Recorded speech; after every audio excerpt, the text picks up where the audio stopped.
ಸಂವತ್ಸರದಲ್ಲಿ ಇದರ ಐಪಸಿ ಮಾಸ திருவாதிரை இன்று சுவாமியுடைய சகாபிஷேக சம்பத்சரத்திலே ஐப்பசி திருவாதிரை மாசத்திற்கு நட்சத்திரமாக 3 நாளைக்கு மகாலட்சுமி சன்னதியிலே வெகு விமர்சையாக கொண்டாடப்படுற இந்த நேரத்தில் ஸ்ரீகாரியம் சுவாமி ஆண்டவன் சுவாமியுடைய நியமனத்தை ஒட்டி இந்த உற்சவங்களில் பங்கு வகிக்கிறதுக்காக எழுந்தருளி இருக்கிற சங்கதி நமக்கு எல்லாருக்கும் தெரியும். இன்று விசேஷமாக அதிதியாக மகா வித்வான் ஸ்ரீ கண்ணன் சுவாமிகளும் இந்த உற்சவத்தில் கலந்து கொள்வது நாம் எல்லாம் செய்த ஒரு பாக்கிய விசேஷம். கண்ணன் சுவாமிகள் இந்த ஊரில் யூனிவர்சிட்டியில் ப்ரொஃபஸராக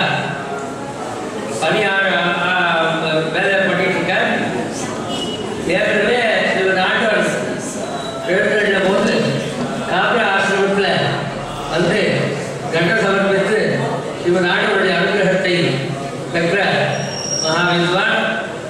அவர் இந்த உற்சவ சந்தர்ப்பத்திலே 2 வார்த்தைகள் நமக்கு அனுகிரகம் செய்வார். அதற்கு பிறகு ஸ்ரீகாரியம் சுவாமியும் 2 வார்த்தைகள் நமக்கு அனுகிரகம் பண்ண இருக்கிறார். எல்லாரும் சாவதானமாக திருச்சொலி காக்க வேண்டியதாக பிரார்த்திக்கிறோம்.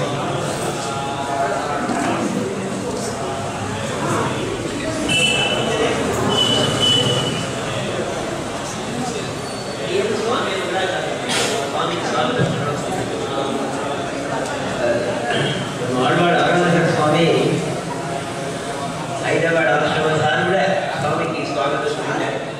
சுவாமியை பற்றி அதனால் அது போதும் சொன்னாலே இருந்தாலும் மணியனுக்கு நெஞ்சிக்காக சுவாமி எவ்வளவு சம்பிரதாயத்தின் முக்கியர் அப்படிங்கிறதுலேயே விடாம படிக்கிறேன். சுவாமி நாவல் பார்க்கணும். நம்ம சம்பிரதாயத்தை இன்னி வரைக்கும் அக்ரஹாரமே நெத்தை ரட்சிக்கிறது அத்தியனம் பண்ண பரம்பரையா அப்படிங்கிறதுக்கு நிதர்சனமா இருக்கக்கூடிய பெரிய இங்கிலீஷ சொல்லப்படாத கூட பெரிய தூவத்தை ஸ்ட்ரெஸ் பண்ணி சொல்லணும். அந்த மாதிரி இருக்கிற அக்ரஹாரங்களை நாவல் பார்க்க முக்கியமானது. சோத்திரியம் நாவல் பார்க்கவே சோத்திரிய அக்ரஹாரங்கள் நிறையா கையப்பாடியாவது இன்னும் தர்மரட்சணம் பண்ணிட்டு இருக்கா, காணியமாகத்தான் பண்ணிட்டு இருக்காங்க கூட நாவல் பார்க்கவும் சாதாரணமா இல்லை. அதை சேர்ந்தவர் சுவாமியினுடைய பிதாமகன் சோமயாகம் பண்ணவர், யஜ்யம் பண்ணவர்.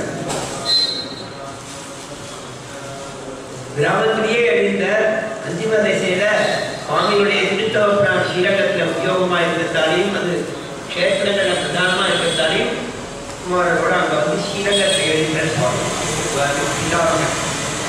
திருத்தவப்பிரானுடைய திருத்தவப்பிரான். அந்த சுவாமி நாவல் பார்க்க எழுக்கச்சே முக்கூரை சிங்கர் அவர் ஏற்றத்துக்காக வேன் அடிச்சு சுவாமி நித்யானுஷ்டானம் கோமாதி அனுஷ்டானம் மத்தியமோத்திராதி அனுஷ்டானம் முடிஞ்ச உடனே அவரை வேலை அழிச்சுட்டு வரும்படியா ஐஹிண்டர் நிர்மிச்சார். அவரும் ஐஹிண்டர் வேலை அழிச்சார்னு கத்தார அன்னைக்கு தன் காரியக்கிரமங்களை முன்னால் பிடிச்சிட்டு பூர்த்திக்கே வரும்படியா சுவாமி. இந்த மாதிரி புத்தனான யாத்திரிக நல்லூர்ல ஈச்சப்பாடி சுவாமி இருக்கார். சுவாமி அவர் சொல்லி கேட்க எழுதுதான்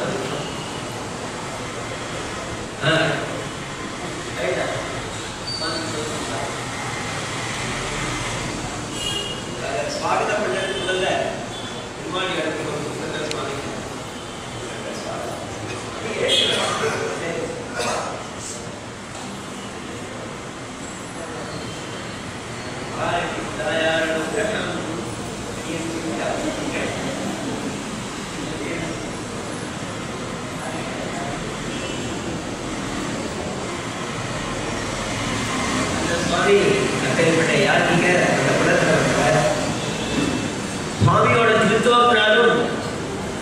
திருத்தப்பனாலும் வேதாத்தியனம் பண்ணி நியாயசாஸ்திரம் வாசித்து இடத்திலேயே நால்பாட சுவாமிடத்திலையும் காலக்ஷேபங்கள்லாம் பண்ணி தான் லோக ரீதியான உத்தியோகத்தில் இருந்தாலும் சொல்லுக்கு போகத்தான் சத்த சாதிப்பார்.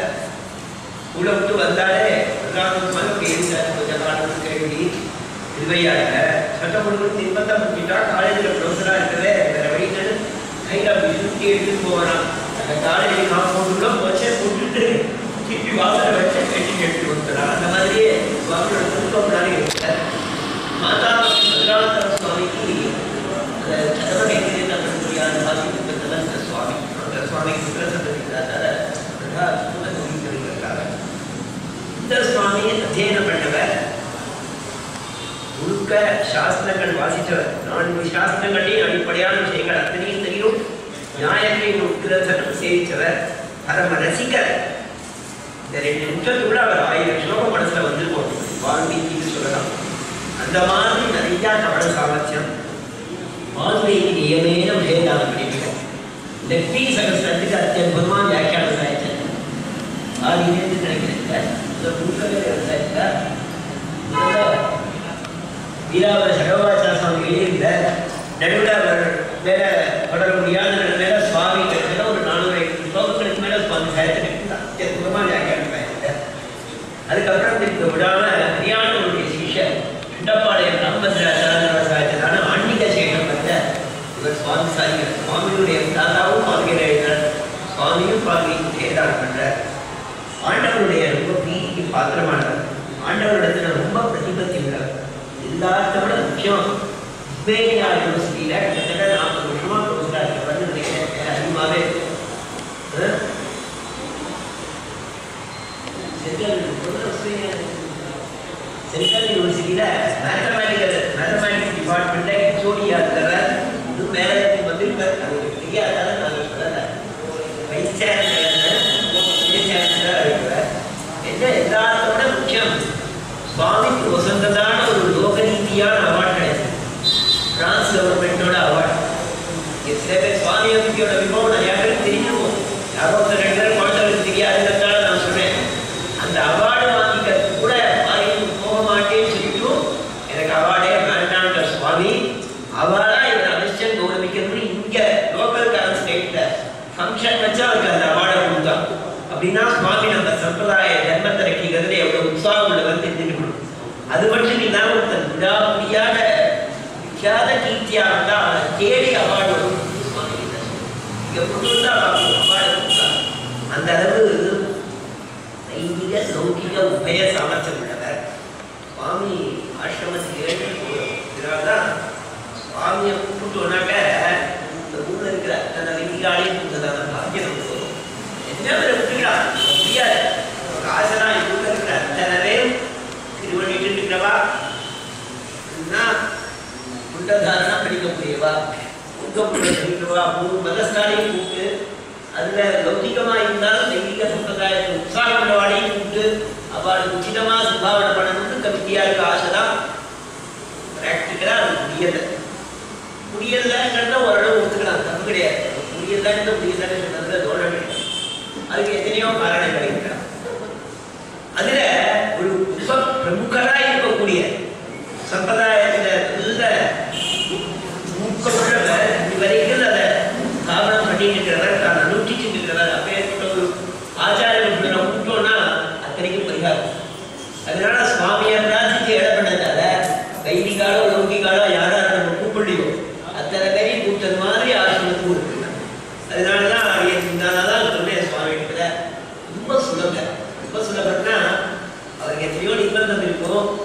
இந்த நாள் தான் காசு முடியுது, இருந்தாலும் உடனே வரையணும் சொல்லிட்டு நான் ஆசையா பண்ணிருக்கேன்னா சம்பிரதாயத்தில் இருக்கக்கூடிய அண்ணவருடையதான திருநட்சத்திர ஊர்ல கற்றா அது நினைக்கிற தமிழ் பெருமையாக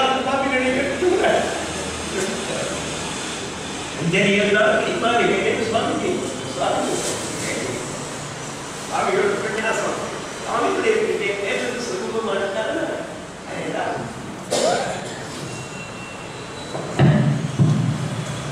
நேரம் வார்த்தை சொல்லலாம். நேரம்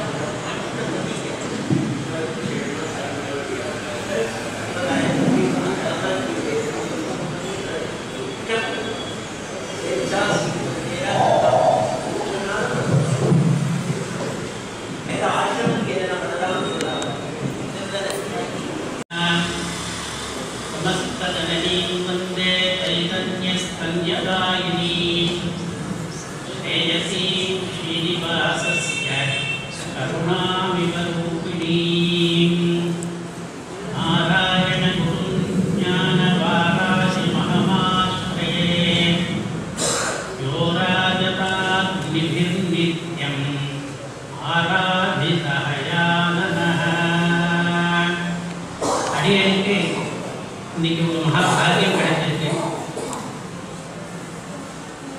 ஸ்ரீமுஷ்ணம் ஆண்டவனுடைய சதாபிஷேக உற்சவத்தில் மாதம் நடக்கிற உற்சவத்தில் பங்கு பெறுவதற்கான பாக்கியம், இந்த பாக்கியத்தை ஏற்படுத்தி கொடுத்ததுக்காக ஸ்ரீகாரி சுவாமிக்கும் மற்றவாளுக்கும் இங்கே ஆர்கனைசர்களாக இருக்கிறவர்களுக்கும் உடைய தன்யவாதங்களை தெரிவித்துக்கிறேன். சுவாமி சாதித்த மாதிரி நம்முடைய வாக்குக்கு சுத்தி ஏற்பட வேண்டும்னா பெரியவாளை பற்றி பேசணும். வேற ஏதாவது வாக்குக்கு அசுத்தி ஏற்பட்டுட்டா கூட கௌதமர் சொல்றார் தர்மசாஸ்திரத்துல, பேசத்தகாத பேச்சு ஏதாவது பண்ணி வாக்குக்கு ஒரு அசுத்தி வந்துருக்குன்னா சம்பாஷ்ய புண்ணியகத்தோ மனசாயேசி, புண்ணியசாலிகளை ஸ்மரிக்கணும். ஸ்மரிச்சா அந்த அசுத்தி போயிடும். இன்னைக்கு மகா புண்ணியசாலியும் நம்ம சம்பிரதாயத்தை ஆச்சாரியர்களை தலை சிறந்தவராகவும் இருக்கிற ஸ்ரீமுஷ்ண ஆண்டவனை ஸ்மரித்து நமக்கு இதுக்கு முன்னே ஏற்பட்ட அசுத்திகளை எல்லாம் நீக்கிக்கிறதுக்கு வாய்ப்பு ஏற்பட்டிருக்க எனக்கு போகும். நம்ம நட்சத்திரங்கள் அஸ்வினி பரணி கிருத்திகை 27 நட்சத்திரங்கள் சொல்கிறோம். அந்த நட்சத்திரங்கள் பேரில் 2 நட்சத்திரங்களுக்கு மட்டும் பேரிலேயே திரு அப்படிங்கிறது சேர்ந்துருக்கும். ஒன்று திருவோணம், இன்னொன்று திருவாதிரை. மீதிக்கெல்லாம் திருவாய்ப்பணி திருபரணின்னு சொல்கிற வழக்கமில்லை. இதுக்கு பேர்லேயே இந்த 2 நட்சத்திரமும் நம்ம சம்பிரதாயத்தில் என்ன ஏற்றம்னா, ஒன்றும் ஸ்ரீபாஷிகாருடைய திருநட்சத்திரம், இன்னும் சுவாமி தேசிகனுடைய திருநட்சத்திரம். திருவாதிரையில் அவதரித்தார் ஸ்ரீபாஷிகாரர், திருவோணத்தில் அவதரித்தார் தேசிகன்.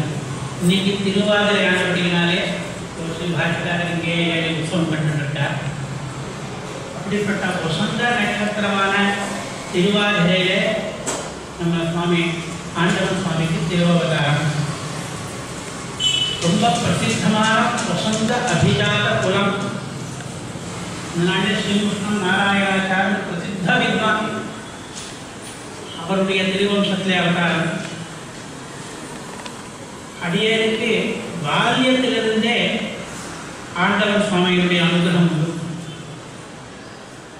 ஆண்டவன் சுவாமி பூர்வாசிரமத்தில் ஸ்ரீபெரும்புதூர் கலாசாலை, அங்கே உபய வேதாந்த கலாசாலான்னு ஒன்று இருந்தது, இப்போ இல்லை.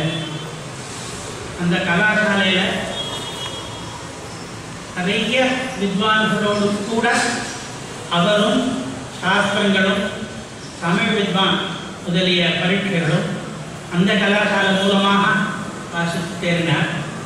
அப்போ அவருக்கு சதீச்சர்களாக, அவருக்கு சகபாகியர்களாக அடியனுடைய தகப்பனார், அது தவிர நாவல்பாக்கம் யஜ்ஞராஜார், கொத்திமங்கலம் கோபால சக்கரவர்த்தி, வீராபுரம் வெங்கட தீட்சிதர் நியாயத்துக்கு தமிழில் வியாக்கியானம் எழுதினவர், ஜெயகிரீவபீஷம் கரமணி சுவாமி பேரருளாளர் கர்த்தகை ஸ்தாபித்தவர். இந்த மாதிரி நிறைய பேர் அவரோடு கூட அங்கே வாசிச்சுருந்தார். ரொம்ப பிரசித்த சாஸ்திர வித்வான். இப்போது எழுதுகிற என்எஸ்ஆர் சுவாமியுடைய தகப்பனார் கிருஷ்ணசுவாமி தாத்தாச்சார், அவர் அங்கே அத்தியாபகர்களில் வாத்தியார்களில் ஒருத்தராக இருந்தார். அவருக்கு இந்த எத்தனையோ வித்தியார்த்திகள் இருந்தால் கூட இந்த வராகாச்சார சுவாமி அவருடைய பூர்வாசிரமத்தில்னா அவர்கிட்ட விசேஷமான ஒரு வாத்தியார். இவருக்கு என்ன மற்ற வித்தியார்த்திகளுக்கு இல்லாத ஒரு குணம்னா, பரீட்சைக்கு வாசிக்கிறது மாத்திரம் இல்லாமல் அங்கே இருக்கிற லைப்ரரியில் போய் நான் எந்த சாஸ்திர பரீட்சை எழுதுமோ அது தவிர வேற என்னென்னவோ சாஸ்திரங்கள்லாம் இருக்கும், அதெல்லாம் கூட கற்றுக்கணும் அப்படின்னு ஒரு அர்ஜுன்னு சொல்லலாம். ஒரு தீவிரமான வேட்கை, நிறைய விஷயங்களை கற்றுக்கணும். அப்படி ஒரு வேட்கை இருந்ததுனால தான் அவர் இன்னைக்கு ஆயுர்வேதம், ஜோதிஷம், சங்கீதம் அப்படின்னு எத்தனையோ கலைகளில் விற்பனராக இருக்கார். அந்த நாட்டிலேயே அவர் மற்ற வித்தியார்த்திகளுடைய கட்டுப்பாடுக்கு கூட அடங்காமல் கொஞ்சம் இதற்கு டிசிப்ளின் கூட குறைவோன்னு பேர் வரும்படியாக இருந்தால் கூட நிறைய நிறைய விஷய சேகரம் ஞானத்தை சம்பாதிக்கிறதுல ரொம்ப முனைப்போட இருந்தார். ஒரு சமயம் அப்படியே ஒரு சின்ன கிராமம் புத்திமங்கலம்னு பேர், அங்கதான் இந்த தாத்தா எழுதினார். அந்த ஒரு ஸ்கூல்ல வாசிச்சுட்டு இருந்தேன். அங்கே இந்த சுவாமி எழுதினார். அவர் பிரம்மச்சரி ஆசிரமம் இன்னும் கல்யாணம் ஆகல. அவர் ஒரு நாள் புத்திமங்கலத்துக்கு எழுதினார். என்னன்னா இந்த ஞான சம்பாதனத்தினுடைய தொடர்ச்சி தான். எங்கெங்க பெரியவாழ்லாம் ஞாதாக்கள்லாம் இருக்காரோ அங்கெல்லாம் போய் ஒரு ஞானம் சம்பாதிக்கணும் அப்படிங்கிறது. அப்போ அப்படியே செகண்ட் ஃபார்ம் தேர்ட் ஃபார்ம் முன்னெல்லாம் 7வது 8வது class second form third form வாசிச்சுட்டு இருந்தேன். 6வதுல தான் இங்கிலீஷ் பிரவேசம். 5 கிளாஸ் வரைக்கும் இங்கிலீஷ் கிடையாது. இந்த வராகசாஸ்திரம் எழுதினவுடனே என்ன பண்ணிட்டு இருக்கேன்னு கேட்டால் இந்த மாதிரி 7வது கிளாஸ் இருக்கேன் அப்படின்னு சொன்னேன். ஒரு பேப்பரை கொண்டு வா, ஒரு பேனா எடுத்தேன். இங்கிலீஷில் நிறைய எழுதினேன். எழுதிட்டு இதெல்லாம் உங்களுக்கு தெரியுமா வாசிச்சியா அப்படின்னு கேட்டேன். என்ன எழுதியிருந்தாருன்னா, இப்போ நம்ம ரெண்டன் மார்ட்டின் இங்கிலீஷ் கிராமரில் பார்க்கலாம். பார்ட்ஸ் ஆஃப் ஸ்பீச் அப்படின்னு போட்டு அதை பிரித்து நவுன் வெர்ப் அட்ஜெக்டிவ் இன்டர்ஜெக்ஷன் அதெல்லாம் போட்டு அதுக்கப்புறம் இதை கூட்டு வச்சு ஒவ்வொன்றுக்கும் எக்ஸாம்பிள்லாம் சொல்லி இங்கிலீஷ் வாசிக்கிறேன்னா இதெல்லாம் அப்படி இந்த ரீதியில் வாசிக்கணும் அப்படின்ட்டு எங்கள் ஸ்கூலில் இங்கிலீஷ் வாத்தியார் சொல்லித்தராததெல்லாம் கூட வேற ஒரு புது ரீதியில் சொல்லி தந்து இந்த மாதிரி இங்கிலீஷ் அப்ரோச் பண்ணேன் அப்படின்னு சொல்லி கொடுத்தாரு. எதுக்கு சொல்கிறேன், நமக்கு ஆண்டவனுக்குள்ள எத்தனையோ மேதா விலாசங்கள் எழுதுதான் நமக்கு தெரியும், எத்தனையோ தெரியாது. அவர் ரொம்ப சின்ன வயசுலேருந்து எத்தனையோ விதமான வித்தியைகள் அந்த மாதிரி மனுஷாள் இப்போ கிடைக்கிறது அபூர்வம். ஏதாவது 1-2 நேரோ ஸ்பெஷலைசேஷன் பண்ணிட்டு இருக்கிறாங்க அவங்க எல்லாரும். ஆனால் இத்தனை சாஸ்திரங்கள் வாசித்தார் அப்படின்னா ரொம்ப அத்தியுதமாக ஆச்சரியமாக இருக்கும். சின்ன வயசுலேருந்தே அவருடைய ஞானத்துக்கு அவருக்கு அவ்வளவு நல்ல பெயர் உண்டு. அப்படிப்பட்ட மகா இப்பொழுது சதாபிஷேகம் கண்டுள்ள போகிறார். சதாபிஷேகம்னா வயோவிருத்திக்கு அறிகுறி. வால்மீகி ராமாயணத்தில் சொல்ற விருத்தர்கள்ல 3 வகை உண்டு. ஞான விருத்தர்கள், சீல விருத்தர்கள், வயோவிருத்தர்கள் அப்படின்னு. ராமனுக்கு சின்ன வயசுலேருந்தே இந்த 3 வகை விருத்தர்களோட பழகிறது தான் ரொம்ப பிடிக்குமா. ராமர் தான் நமக்கு ஆதர்ச புருஷ வழிகாட்டி நம்ம எப்படி தர்மங்களை அனுஷ்டிக்கணும் அப்படிங்கிறதுக்கு. அவர் பால்யம் முதல் கொண்டு ஞான விருத்தர்கள், சீல விருத்தர்கள், வயோவிருத்தர்கள் இவர்களிடமிருந்து நிறைய கத்துப்பாடும். 3-4 இடத்துல வால்மீகி சொல்றார் ராமரை பற்றி சொல்லச்ச விருத்தைரபிவினீதஸ்ச, இவர் விருத்தர்களிடம் சிக்ஷை பெற்றுக் கொண்டவர் அப்படின்னு. ராமர்கிட்ட நம்ம பாடம் கற்றுக்கணும்னா நம்ம சின்ன வயசுல என்ன பண்ணணும், விருத்தர்களை, விருத்தர்னா வயசானவர்கள் மாற்று அர்த்தம் இல்லை, ஞான விருத்தர்கள் அறிவாலே முதிர்ந்தவர்கள், அவர்கள் வயது குறைந்தவா இருந்தாலும், சீல விருத்தர்கள் அனுஷ்டானத்தினாலே உயர்ந்தவர்கள் முதிர்ந்தவர்கள், அப்புறம் வயசாலே முதிர்ந்தவர்கள் ஞானானுஷ்டான வைகல்யம் இருந்தால் கூட வயசாலே முதிர்ந்தவர்களுக்கு தனி மதிப்பு கொடுத்தாக வேண்டும் என்று நம்ம இந்து மதத்தினுடைய கொள்கை. மற்ற வெளி தேசங்கள் அது இல்லாமல் இருக்கலாம், வயசே கூட மதிப்புக்கு காரணம். இப்போ இந்த சுவாமிக்கு அதுவும் சேர்ந்துருக்கு. ஏற்கனவே சின்ன வயசிலிருந்தே ஞானவர்தராகவும் சீலவர்தராகவும் இருந்த சுவாமிக்கு இப்பொழுது வயோவர்தராகவும் ஆகி நாமெல்லாம் சதாபிஷேகம் உற்சவம் சேவிக்கும்படியான பாக்கியம் இப்போ கிடைக்க போகிறது ஸ்ரீரங்கத்தில். அந்த உற்சவம் தான் இப்போ மாதம் பல ஊர்களிலே பண்ணிட்டு இருக்கோம். அவர் பெரிய ஆச்சாரியர். பெரிய ஆச்சாரியர்னா நிறைய பேருக்கு ஆச்சாரியர்கள் மாத்திரம் இல்லை, ஒரு ஆச்சாரியர் எப்படி இருக்கணுமோ அந்த மாதிரி ஞானம், தபஸ், அனுஷ்டானம், மந்திர சித்தி, இன்னும் மற்ற சாஸ்திரங்களையும் பயிற்சி, சிஷ்யர்களிடம் வாத்சல்யம் அத்தனையும் கொண்டிருக்கிற ஆச்சாரியர்களுக்கு ஆதர்ச புருஷராக இருக்கிற சுவாமி ஸ்ரீமதானந்தர். அவர் ஆச்சாரியோபசதனம் பண்ணின ஒரு சின்ன விருத்தாந்தத்தை அறிய விஞ்ஞானித்தேன். ஆச்சாரியர்கள் அப்படின்னா நமக்கு நமக்கு ரொம்ப முக்கியமானவர்கள். நம்ம காலக்ஷேப கிரந்தங்கள்ல 4 கிரந்தங்கள் முக்கியமானவை. கிரந்த சதுஷ்டயம் அப்படின்னு சொல்றோம். முதலாவது ஸ்ரீபாஷ்யம். எம்பெருமானார் பகவத் ராமானுஜர் திருவாதிரையில் அவதரித்தவர் அருளை செய்தது, சம்ஸ்கிருதத்தில் இருக்கிறது. இரண்டாவது பகவத்கீதா பாஷ்யம், அதுவும் பகவத் ராமானுஜர் அருளை செய்தது, சம்ஸ்கிருதமயமானது. மூணாவது பகவத் விஷயம், அது சுவாமி பிரபன்னஜன சந்தான கூட்டஸ்தரான நம்மாழ்வார் தமிழிலே திருவாய்மொழி 1000 அருளியதற்கு வியாக்கியான ரூபமாக பகவத் ராமானுஜருடைய நேரடி நியமனத்தினாலே அவருடைய ஞான புத்திரரான திருக்குறுகை பிரான் பிள்ளான் அருளி செய்த 6000 படியோடே கூட பகவத் விஷயம் அப்படிங்கிற கிரந்தம் 3வது கிரந்தமாக நமக்கு காலக்ஷேபத்தில் அமைந்திருக்கு. 4வது ஸ்ரீமத் ரகசிய திரயசாரம் என்பது மணிப்பிரவாள ரூபமானது, தமிழும் சம்ஸ்கிருதமும் கலந்திருக்கும். அது சுவாமி தேசிகன் அருளி செய்தது.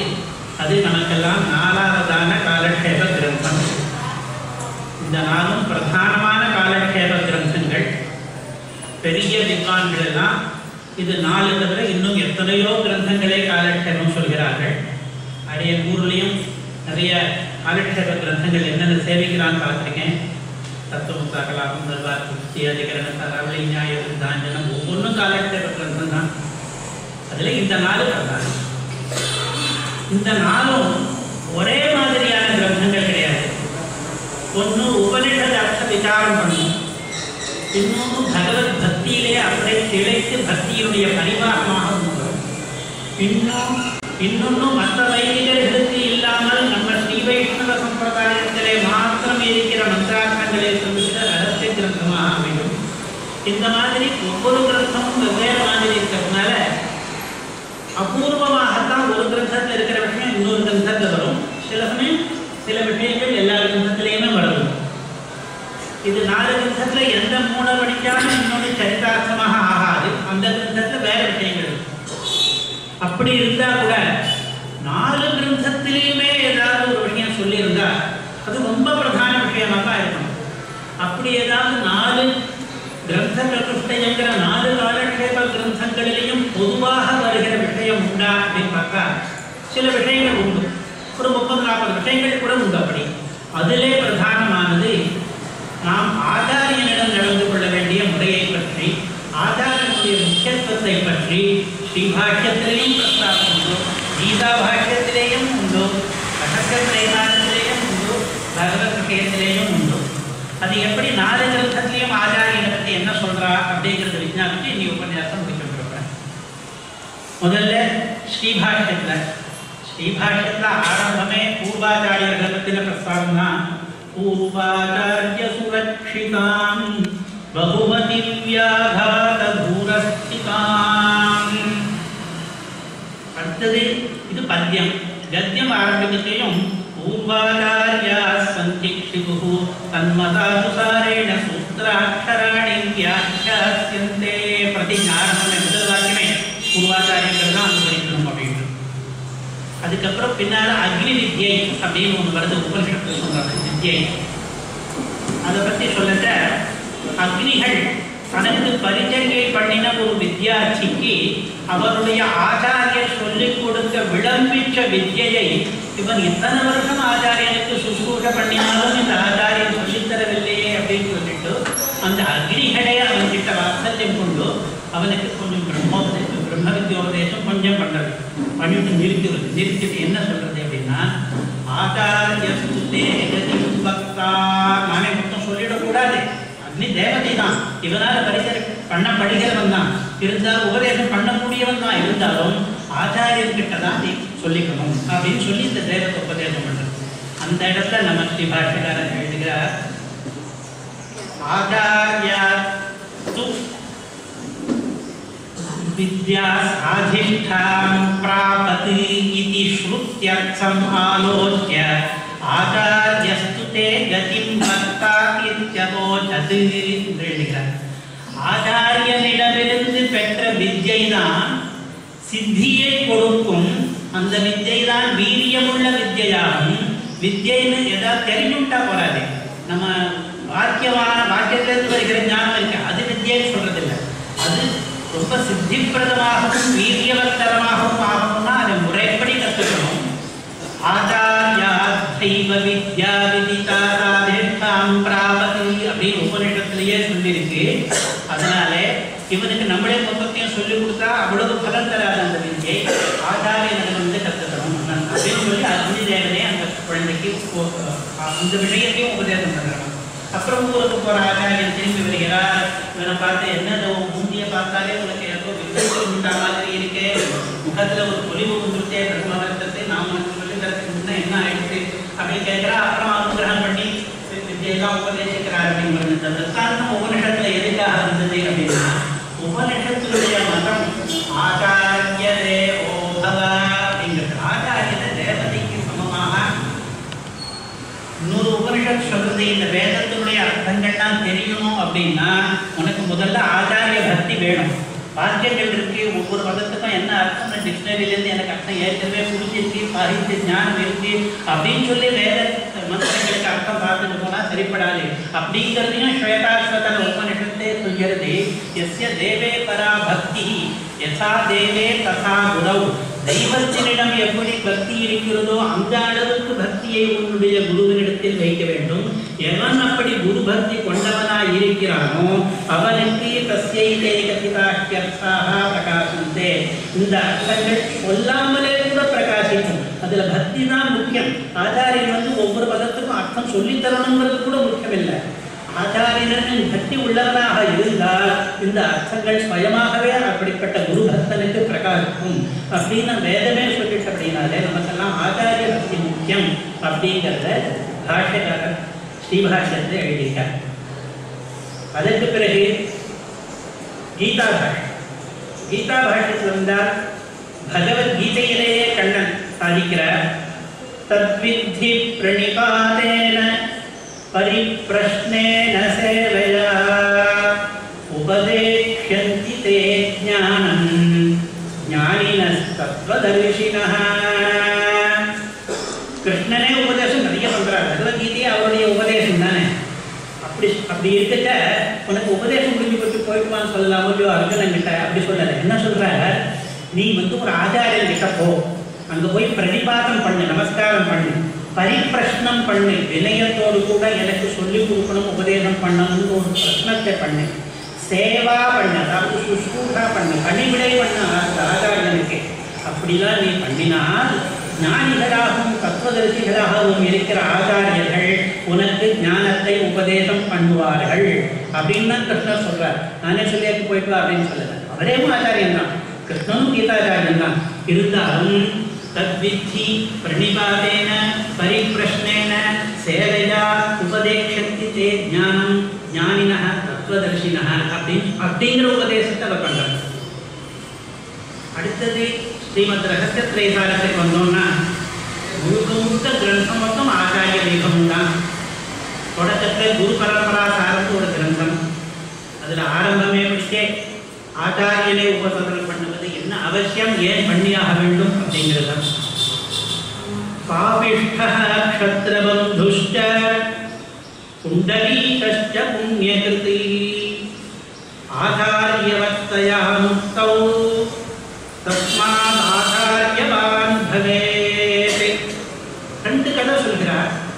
ஒரு க்ஷத்ரபந்து விற்த்தாந்தம் ஒன்று, ரெண்டாவது குண்டலீக விற்த்தாந்தம் அப்படின்னு ஒன்று. முதல் கதையில பாபிஷ்டா க்ஷத்ரபந்துஷ்ச, க்ஷத்ரபந்துன்னு ஒருத்தன் இருந்தான். இது புராண கதை, விஷ்ணு தர்மத்தில் இருக்கிற கதை.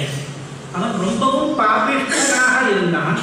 அவனுக்கு தன் குடும்பம் தான் அதுதான் முக்கியம். மீதி பேரையெல்லாம் ஹிம்சிப்பான். மற்ற ஜனங்களையெல்லாம் ஹிம்சிச்சு தன் குடும்ப ரட்சணத்தை பண்ணிட்டு இருந்தான். அவனுடைய ஹிம்சை தாங்காமல் அவன் ஊரில் இருக்கிறவாள்லாம் அவன் ஊரை விட்டு விரட்டி ஆரம்பிச்சான். இருந்தாலும் அவன் குடும்பத்தோட காட்டில் ஒரு பகுதியில் வசிக்கிட்டு இருந்தான். ஆனால் பண்ணுற காரியம் மாத்திரம் அதே தான். யாராவது பக்கமாக வந்தாலும் அவளை ஹிம்சிக்கிறது, திருடுறது, கொலை பண்ணுறது, கொள்ளை பண்ணுறது, இந்த மாதிரியே ஜீவனம் அவனுக்கு. அப்படி அவன் வாழ்க்கை நடத்திட்டு இருக்க ஒரு நாள் அவனுக்கு ஏதோ ஒரு யாதృచ్ఛிக சுகிருத்தம் போல இருக்கு. அந்த காட்டிலே நாரத மகர்ஷி வந்தார். இவன் வழக்கம் போல யாரா இருந்தா என்ன, இன்னைக்கு இவன் வந்து பராசரம் தெரியாதவன். ஒரு தடியை எடுத்துட்டு நாரத மகர்ஷி தலையில ஒரு கொட்டும் வச்சான். இப்போ நாரதர் இவர் விசாரித்தார், எதுக்கு இப்படி பண்ற அப்படின்னு. எனக்கு இதுதான் தொழில், எல்லாரையும் அழித்து அவகிட்ட இருக்கிற வஸ்துவை எடுத்துக்கிறது தான் எனக்கு தொழில். இப்போ நாரதர் ஒரு சின்ன கேள்வி கேட்டார், நீ மற்ற ஊரை மொத்தம் பகர்ந்துட்டு உன் குடும்ப ரட்சணத்துக்காக இவ்வளோ தொழில் பண்ணி பணமெல்லாம் சேர்த்து கொண்டு வந்து கொடுத்து உன்னுடைய பந்துக்களை எல்லாம் போஷணம் பண்றியே, அந்த பந்துக்கள் கிட்ட ஒரு வார்த்தை கேட்டுப்பாரு, இவ்வளவு பணம் உங்களுக்கு சௌகரியம் என்னால ஏற்பட்டது, நான் நிறைய சரீர சிரமமும் பண்ணி பாவங்களையும் சேர்த்துட்டு அந்த பாவங்களால் என்னாலையும் சரீர சிரமம் பண்ண போறேன், அதையும் சேர்த்து அவ்வளவு சிரமப்பட்டு நான் உங்களை போஷிச்சுட்டு இருக்கேனே. இப்போ நாரதர் ஒருத்தர் வந்திருக்கார், அவருக்கு ஒரு வித்தியை தெரியுமா, என்கிட்ட இருக்கிற பாபத்தில் கொஞ்சம் உங்களுக்கு போற மாதிரி அவர் பண்ணுவாருமா, நீங்க அந்த பாபத்தில் கொஞ்சம் பங்கு போட்டுக்கிறீங்களா அப்படின்னு உங்க பந்துக்களை கேட்டுங்களா, அதுக்கப்புறம் மறுபடியும் என்ன வந்து பாருங்க. இதுக்கு இன்னொரு புது மாதிரி யுக்தியா இருக்கவே பார்த்துட்டு போய் இந்த மாதிரி பாவங்களை கூட சங்கிரமிக்க பண்ண முடியுமா ஒருத்தர்கிட்ட இன்னொருத்தருக்கு. நாரதர் ஒருத்தர் வந்திருக்கார், சொல்ற நான் வந்து உங்களுக்கு இவ்வளவு சிரமப்பட்டு போஷணம் எல்லாம் பண்ணிருக்கேன், என் பாபத்தை கொஞ்சம் வாங்கிக்கிறீங்களா அப்படின்னு சொல்லி பத்திரிகள் புத்தகங்கள் அதெல்லாம் கேட்டாங்க. அவரெல்லாம் என்ன சொன்னா, நான் உங்களை இந்த மாதிரி தான் போஷணம் பண்ணணும்னு நாங்கள் நிர்பந்தப்படுத்துறீங்க, நீங்க நல்ல வழியிலையும் எங்களை போஷணம் பண்ணியிருக்கலாமே, நான் உங்களை இப்படி பண்ண சொல்லலை, நீங்களா அந்த மாதிரி பண்ணிட்டோம் அந்த பாபத்தை பங்குக்கு மாதிரி எங்கிட்ட வரலாமா அப்படின்னு எதிர்வாதம் பண்ணினாங்க. இவன் பிள்ளைகளுக்கு கேட்கிறப்பா யாரும் எல்லாருமே அவனை தான் தப்பு பண்ணாலே தவிர அவனுடைய பாபத்தை பங்கு போட்டுக்கிறதுக்கு முன் வரல. அப்போ மறுபடியும் நாரதர் கேட்டோம்னா இந்த மாதிரி ஆயிடுச்சு அப்படின்னா, இதில் எல்லாரும் தெரிஞ்சுக்கோ, நீ இந்த மாதிரி வாழ்க்கை நடத்தக்கூடாது, இந்த பாபம் ரொம்ப மகாபாபம், பண்ணக்கூடாது, நான் உனக்கு ஒரு சின்ன மந்திரம் சொல்லித்தரேன், அதை சொல்லி நீ ஜீவனத்தை பாரு, வழியை பாரு. அவர் கோவிந்தா அப்படிங்கிற திருநாமத்தை அவருக்கு மந்திரமாக உபதேசித்தார். அவன் கொஞ்சம் திரும்பிட்டு அது பார்த்தாலும் கோவிந்தாயமாக கோவிந்தா கோவிந்தான்னு சொல்லிட்டே இருந்தான். அதனுடைய பலனாக அவனுக்கு நல்ல கதி பின்னால் படிப்படியாக கிடைத்தது. கத்திரபந்து மன்றே பராங்கதி கண்டு கொண்டான் திருமாலையில ஆழ்வார் பாடுகிறார். இது சக்கரபந்துவனுடைய விற்த்தாந்தம். அவன் நாரதர்ங்கிறவரை ஆச்சாரியராக ஏற்றுக்கொண்டான், அவர்கிட்ட மந்திரோபதேசம் பெற்றுக்கொண்டான், பிறகு நாரதரிடம் மகாபக்தனானான். இதற்கு முன்ன பண்ணின பாவம் அத்தனையும் தொலைக்கப்பெற்று அவன் நல்ல கதை கிடைக்கப்பெற்றான். இது ஒரு விற்த்தாந்தம். இரண்டாவது விற்த்தாந்தம் புண்டரீகம் ஒரு ரிஷி இருந்தார் பிராமணர். அவர் புண்ணியத்திற்கு நிறைய புண்ணியங்கள் பண்ணினார், தீர்த்த யாத்திரைகள் எல்லாம் பண்ணினார், தபஸ் எல்லாம் பண்ணினார் பிராமணர். இருந்தாலும் அவருக்கு நல்ல கதி கிடைக்கல. அவருக்கு ரொம்ப குறையா இருந்தது. நம்ம ரொம்ப சிரமப்பட்டு என்னென்னமோ பண்றோமே, நமக்கு நல்ல கதியை உறுதிப்படுத்துவார் இல்லாமல் இருக்கிறது அப்படின்னு அவர்கிட்டையும் இதே நாரத மகர்ஷி தான் போனார். நாரத மகர்ஷிகிட்ட கேட்டார், நான் சாஸ்திர விகிதமான காரியங்களை எல்லாம் பண்ணிட்டே தான் இருக்கேன், அனுஷ்டான லோகம் இல்லாமல் பார்த்துட்டு இருக்கேன், யாவத் சக்தி சாஸ்திர விதிப்படியே நடந்துட்டு இருக்கேன், பெரிய பெரிய தபஸ் தீர்த்த யாத்திரை க்ஷேத்ராடனம் எல்லாம் பண்ணியிருக்கேன், புண்ணிய நதி ஸ்நானம் எல்லாம் பண்ணியிருக்கேன், அது எனக்கு நல்ல கதி வருவா அப்படிங்கிறது தேவர் சொல்லணும். நாரதம் உனக்கு நல்ல கதி வராது, இவ்வளவு நாள் இத்தனை ஆயுஷ் மொத்தம் பண்ணியிருக்கேன் அப்படின்னா என்ன குறை அப்படின்னா, நீ ஆச்சாரியனை போய் ஆசிரியக்கலையே, நீயா இவ்வளவு தெரிஞ்சுட்டு பண்ணி என்ன பிரயோஜனம் அப்படின்னா அதுல அவர் முடிச்சுட்டு அந்த நாரதரையே ஆச்சாரியனாக சேர்த்துட்டு அவர்கிட்ட இருந்து உபதேசம் பண்ணிட்டு அந்த ஆச்சாரிய பக்தி மூலமாக பின்னாலே நல்ல கதி அப்படின்னு ஒரு கதை. இந்த ரெண்டு கதையும் பக்கத்தை வச்சு தேசிகம் காமிக்கிறார்.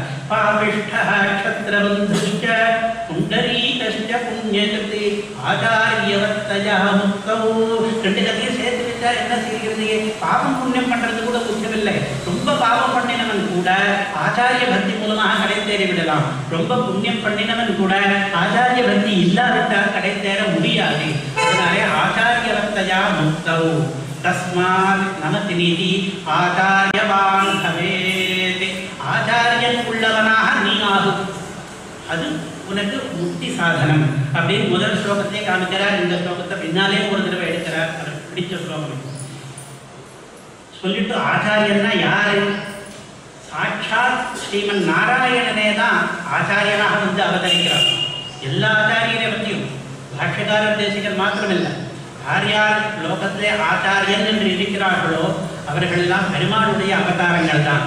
பெருமாளுக்கு நமக்கு பிரசித்தமான தசாவதாரங்கள் மத்ய கூர்மாதிகளோடு நின்று போயிடுதில்லை. அவதாராக்கிய சங்கேயாக அப்படிங்கிறது ஸ்ரீமத் பாகவதம். எண்ண முடியாத எத்தனையோ அவதாரங்கள் இருக்கின்றன. கேட்க போனால் நம்ம ஒவ்வொரு ஜீவாத்மாவிலேயும் ஒரு டிவினிட்டி இருக்கு, ஒரு தெய்வாம்சம் இருக்கு. அந்த அம்சத்தை எவ்வளவு அதிகப்படுத்திக்கிறோம் அப்படிங்கிறது மனுஷாளுக்கு வித்தியாசப்படுறது. ஆச்சாரியாளா இருக்கிறவா அதை ரொம்ப அதிகப்படுத்திட்டு மீதி பேருக்கும் அந்த தெய்வாம்சத்தை கொடுக்கிற அளவுக்கு சித்தி அடைஞ்சவா பெரிய பெரிய ஆச்சாரியாளா போவாரா. சாட்சான் நாராயணோ தேவः கிருத்வா மத்யமயீம் தம் மக்னானுத்தரதே லோகான் காருண்யாத் சாஸ்திரபாணினா. சாட்சாத் நாராயண தேவனே மனுஷ்ய சரீரத்தை பரிகிரகம் பண்ணிக்கொண்டு சாஸ்திரம் என்கிற கையை நீட்டி முழுகிக் கொண்டிருக்கும் ஜீவர்களை தூக்கி விடுகிறான். இது ஆச்சாரியாவதாரம். எல்லா ஆச்சாரியர்களும் பகவானுடைய அம்சங்கள் தான். இன்னும் கேட்க போனா தேசிகர் சொல்ல ஆச்சாரியர் போலும் பகவான் வேண்டாம் அப்படின்னார். ஆச்சாரியாதிக தேவதாம் சமதிகாம் அந்யாம் மன்யாமஹே. ஆச்சாரியனை விட பெரிய தேவதை ஒன்று இருக்கு, பரதேவதை அப்படின்னு சொன்னா அது பரதேவதை ஆச்சாரியனிலிருந்து பிரிந்து வேறொன்றாக இருந்தால் எனக்கு வேண்டாம். இந்த ஆச்சாரியன் ரூபமாக ஒரு தேவதை வந்திருக்கிறதே அதே தேவதையாக இருந்தால் அதை நான் ஒப்புக்கொள்கிறேன். அந்யாம் மமன்யாமஹே என்கிறார். இது தேசிகனாக கண்டுபிடிக்க வழி இல்லை, நம்ம சம்பிரதாயத்த வழியே அதுதான். முதல கவி ஆழ்வாருடைய வழி இது. கண்ணினும் திருத்தாம்பினால் கட்டுண்ண பண்ணிய பெருமாயன் என் அப்பனில், இந்த அப்பன் சொல்றது நம்மாழ்வார். நன்னித்தென் நன்னித்தென் குருகூர் நம்பி என்ற அன்னிக்கும் அமுதூரும் என்னாவுக்கே. பெருமாளை விட போக்கியமாக அவர் அனுபவிக்கிறது ஆழ்வார்தான். அதே ரீதியில் தான் தேசிக்கணும். ஆச்சாரியனை விட வேற தேவதை எனக்கு வேண்டாம். அந்த தேசிகன் என்ன சாதிக்கிறார்? பீதகவாடை பிரானார் பிரம குருவாகி வந்து என்று சொல்லுகிறபடியே அகஸ்திய சேவிதமான தேசத்திலே அநேக தேசிகாபதேசமாக அவதரித்தருளினான். பெருமாள் ராமகிருஷ்ணாதி அவதாரங்களோடு நிறுத்தவில்லை, அநேக தேசிக அபதேசமாக நிறைய ஆச்சாரியர்கள் நினைக்கிறாரே. அவர் தேசிக காலத்தில் அப்புள்ளார்கள் ஆச்சாரியர்கள் இருந்தார்கள், பிற்காலத்திலே ஆச்சாரியர்கள் இருக்காரு. அதெல்லாம் பெருமாளுடைய அவதாரங்கள் தான். அகஸ்திய சேவிதமான தேசத்திலே அவர் அதிகமாக வந்து அவதரித்தார். அதாவது தமிழ்நாட்டிலே இந்த ஆச்சாரிய அவதாரத்தை அதிகமாக பண்ணினார். இது கூட தேசிகனால் அவர் தமிழ்நாட்டை சேர்ந்தவரானபடியினாலே ஒரு பற்றுனாலே சொல்லிவிடவில்லை, தேசப்பற்றுனாலே சொல்லவில்லை. இது ஸ்ரீமத் பாகவதத்திலேயே இருக்கிறது. நான் கலவு கலு பவிஷ்யந்தி நாராயண பராயணாஹ சொல்லிட்டு திரவிடேஷ பூமிஷா. இந்த கலியுகத்தை நாராயண பராயணர்கள் நிறைய இருக்க போறா. தாமிரபரணி நதியத்திர கிருதமாலா ரஜஸ்வினின்னு எந்தெந்த நதி தீரத்தெல்லாம் அவ அவதரிக்க போறான்னு சொல்லிட்ட திரவிடேஷ பூரிஷா. நிறைய அவதாரங்கள் தமிழ்நாட்டில் தான் நடக்க போகிறது அப்படி பாகவதத்திலேயே சொல்லியிருக்கார். அதே மாதிரி அநேக தேசிக அபதேசமாக பகவான் அவதரித்தருளினான். பீதகவாடை பிரானார் பீதாம்பரதாரியான அந்த உபகாரி பகவான் பிரம குருவாகி வந்து பிரம்ம ஞானத்தை உபதேசிக்கிற ஆச்சாரியனாக வந்து அகஸ்திய சேவிதமான தேசத்திலே அவதரித்தருளினான் அப்படின்னு தேசிகரே சாதிக்கிறார். இந்த பீதகவாடை பிரானார் இந்த பாசனம் எங்க இருக்குன்னா, அந்த பாசனம் மொத்தம் பெரியாழ்வார் ஒரு பதிகம் மொத்தம் ஆச்சாரிய வைபவத்தை பேசுறார். ஏதங்களாயினவெல்லாம் இறங்க விடுவித்தல் ஆகினவெல்லாம் இறங்க, நம்ம பண்ணின பாவங்களை எல்லாம் நிராகரணம் பண்ணி நம்ம மேல ஏறி இருக்கிற நெய்க்குடத்தை பற்றி ஏறும் எறும்புகள் போல் இதே ஆழ்வார் சொல்வார். நெய்க்குடத்தை எறும்பு வந்த மாதிரி நம்ம மேல நம்முடைய சரீரத்து மேல இவ்வளவு பாவங்கள் பொத்திக் கொண்டிருக்கின்றனவே, அவற்றை எல்லாம் இறங்க விடுவித்து அவ பண்ற முதல் காரியம். அதுக்கப்புறம் பீதகவாடை பிரானார் பிரம குருவாகி வந்து பகவத் அவதாரமாகவே இந்த ஆச்சாரியர்களால் வந்து போதில் கமலவன் நெஞ்சம் புகுந்து நெஞ்சத்திலே தியான விஷயமாக அந்த ஆச்சாரியர் எழுந்தருளி இருந்து என் சென்னித்திடரில் பாத விலச்சினை வைத்தார். என்னுடைய தலைமையிலே தன்னுடைய பாத ரேகையை லட்சணத்தை ஸ்ரீபாதுகை சேர்க்கிறோமோ தலையில அந்த பாதுகை மூலமாக என் சென்னித்திடரில் வைத்தார். வைத்து விட்டார் என்னுடைய ஆச்சாரியர். இப்பொழுது எனக்கு பெரிய மாறுதல் நிகழ்ந்து விட்டது. பண்டன்று முன்னே இருந்த நான் வேற, இப்ப இருக்கிற நான் வேற. பண்டுனா முன்னிலை இப்பொழுது கிடையாது. முன்னே வேற மாதிரி இருந்தேன், இப்பொழுது ஆச்சாரிய சமாசிரயம் நடந்து விட்டது எனக்கு. அதனாலே பண்டன்று பட்டினம் காப்பே. இந்த பட்டினம் இருக்க இந்த சரீரம் இது இப்போ காப்பு பெற்று விட்டது, ரட்சை பெற்று விட்டது. நெய் குளத்துல ஏறுகிற மாதிரி எறும்புகள்னா இனி என் மேலே ஏற முடியாது. பண்டன்று பட்டினம் காப்பே அப்படிங்கிற முன்னெல்லாம் வேற, இப்ப வேற. குமார வரதாச்சாரி இதேதான் சொல்றார். வினைகாள் உமக்கினி வேறோரிடம் தேட வேண்டும். பாவங்களே எங்கிட்ட வர முடியாது, நீங்கள் வேற இடம் பார்த்துட்டு போக வேண்டிய நிலை வந்துட்டு. ஏன் அப்படின்னா நான் ஆச்சாரியனை சேர்ந்துட்டேனே. வினைகாள் உமக்கினி வேறோரிடம் தேட வேண்டும் எனையும் போல் சினநேவி என்னை சிதைக்கும் வகையின் கருதி கண்டீர்.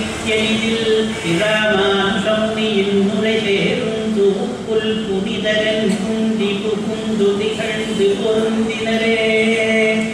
அப்படி பாஷ்யகாரருடைய அனுகிரகம் பெற்ற தேசிகன் என்கிற என்னுடைய சாட்சாதாரி, அந்த சுவாமிக்கு தேசிகன் சாட்சாதாரி, அவர் என்னுடைய புத்தியிலே புகுந்து கொண்டு திகழ்ந்து கொண்டு பொருந்தி விட்டபடியாலே அவர் அண்ணன் போனாதானே பாவங்கள்லாம் வர முடியும். அவர் என் புத்தியிலேயே எப்போதும் சன்னிதானம் பெற்று இருக்கிறபடியாலே வினைகளே உமக்கு இது வேறோரிடம் தேட வேண்டும் என்கிறார். பண்டன்று பண்டிதம் பட்டினம் காப்பே. முன்போல் கிடையாது, இந்த சரீரத்துக்கு ரட்சை ஏற்பட்டு விட்டது அப்படிங்கிறார் பெரியாழ்வார். இந்த ஆச்சாரியர்கள் ஒவ்வொருத்தருக்கும் நிறைய ஆச்சாரியர்கள் இருக்கலாம். எழுத்து கற்றுக் கொடுத்தவன்ல எழுத்தறிவித்தவன் இறைவன் ஆகும் அப்படின்னு சொல்றோம் இல்லையா. அதுல எல்லாரும் ஆச்சாரியர் தான். ஒவ்வொருத்தர் பாஷ்யக்காரர்கள் பஞ்சாச்சாரர்கள் இருக்கணும், ஒவ்வொருத்தருக்கும் நிறைய ஆச்சாரியர்கள் இருக்கலாம். அந்த ஆச்சாரியர்களுக்குள்ளே யாரு வசந்த ஆச்சாரியன் அப்படின்னு கேட்டா, சாக்ஷாத் முக்தேர் உபாயான்யஹ வித்யா பேதான் உபாதிஷதி கச்சதே மோக்ஷசாஸ்திரேஷு சது ஸ்ரேஷ்டதமோ குரு. சாட்சாத்தாக மோட்ச உபாயத்தை பண்ணி வைக்கிறானே ஒரு ஆச்சாரியன். பரநியாசம், பிரபத்தி, சரணாகதி, அடைக்கலம் என்ற பெயரில் ஒரு சொல்லிட்டு இருக்கோமே, அதை எந்த ஆச்சாரியன் பண்ணி வைக்கிறானோ, மோட்ச உபாயத்தை எவன் கற்றுத் தருகிறானோ, இந்த கிரந்தக புஸ்தக காலக்ஷேபம் எல்லாம் பண்ணி வைக்கிறானோ, அவன் தான் ஸ்ரேஷ்டதமோ குரு, உசந்த ஆச்சாரியன் அவன் தான். அதனால நம்மளுக்கெல்லாம் உசந்த ஆச்சாரியன் அப்படின்னா ஸ்ரீரங்கம், ஸ்ரீமட்டம், ஸ்ரீமத் ஆண்டவன்.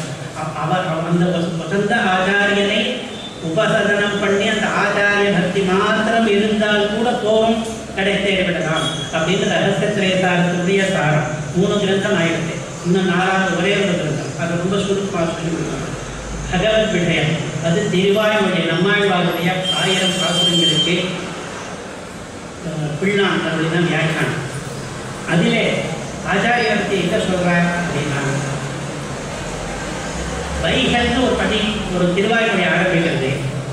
ஒவ்வொரு திருவாய்மொழிகளும் எது பிரதான அர்த்தம் அப்படிங்கிறத சுவாமி தேசிகன் கிரந்தோபனிஷத் தாத்பர்யாத்மாவளி என்ற கிரந்தம், அதே மாதிரி கிரந்தோபனிஷத் சாரம் என்ற ஒரு கிரந்தம் எழுதிட்டார் சம்ஸ்கிருதத்தில். எதுக்காக சம்ஸ்கிருதத்தை எழுதினா, தமிழ்நாட்டுக்கு வெளியில இருக்கிறதா கூட இந்த திருவாய்மொழியினுடைய சாரத்தை தெரிஞ்சுக்கணும் அப்படிங்கிறதுக்காக சம்ஸ்கிருதத்தில் சாரமாக கிரந்தம் எழுதினார். அதில் இந்த வைகல் பூமொழி திருவாய்மொழியுடைய சாரம் என்ன அப்படிங்கிறது ஒரு சம்ஸ்கிருத வரியில் சொல்லிட்டார். கிருஷ்ணம் ஷடஜித கதயதி தேசிகத்வாரகம்யம். கிருஷ்ணனை பற்றி சடகோபர் பேசினார். என்னவென்று பேசினார்? தேசிகத்வாரகம்யம், ஆச்சாரியன் மூலமாகத்தான் இவனை அடைய முடியும் என்று பெருமாளை பற்றி தெரிந்த திருவாய்மொழியிலே நம்மாழ்வார் பேசியிருக்கிறார் அப்படின்னு அதனுடைய சாரத்தை எடுத்திருக்கிறார். அதனால 4 கிரந்தத்திலையும் பொதுவாக சொன்ன விஷயம், பெருமாளையும் விட ஆச்சாரியரிடம் நமக்கு பக்தி அதிகம். இது வேதத்திலையும் சொல்லி இருக்கிறது. ஆச்சாரியனை தேவனாக பாதிக்க வேண்டும் என்று, வேதத்தினுடைய அர்த்தங்கள் புரிய வேண்டும் என்றால் குரு பக்தி தேவை. குரு பக்தி இல்லாமல் வேதத்தில் ஏதோ ஒரு மொழிபெயர்ப்பு மூலம் நான் அர்த்தத்தை பார்த்து பேசுறீங்கன்னா புரியவே புரியாது. குரு பக்தி இருந்தால் அந்த குரு உனக்கு சொல்லிக் கொடுக்காட்டா கூட உனக்கு அர்த்தம் புரியும். தஸ்ய உபபத்தேந்தே அகதிதார்த்தர்த்தாக. அவன் சொல்லிக் கூட காட்ட கூட பரவாயில்ல, அவனிடம் நீ பக்தி வைத்திருந்தால் போதும் உனக்கு புரியும் அப்படின்னு வேதத்தில் உபனிஷத்தும் சொல்லுகிறது, ஸ்ரீபாஷ்யம் சொல்லுகிறது, கீதா பாஷ்யம் சொல்லுகிறது, ரகசியத்திரைசாரம் சொல்லுகிறது, சர்வபக்தியும் சொல்லுகிறது. எல்லா கிரந்தங்களும் ஏகோபித்து பண்ணின தீர்மானம் நமக்கெல்லாம் ஆச்சாரிய பக்தி வேணும் அப்படிங்கிறது. ஆகையாலே இந்த தலை சேர்ந்த ஆச்சாரியனான ஸ்ரீரங்கம் ஸ்ரீகிருஷ்ணம் ஸ்ரீமத் ஆண்டவரிடம் நாமெல்லாம் இனிமேலும் பக்தியை அதிகமாக பண்ணி அவருடைய அனுகிரகத்திற்கு பாத்திரமாக வேணும் என்று என்னுடைய பிரார்த்தனை. ஸ்ரீமதே ஸ்ரீரங்க ராமானுஜ மகாதேசிகாய நமः.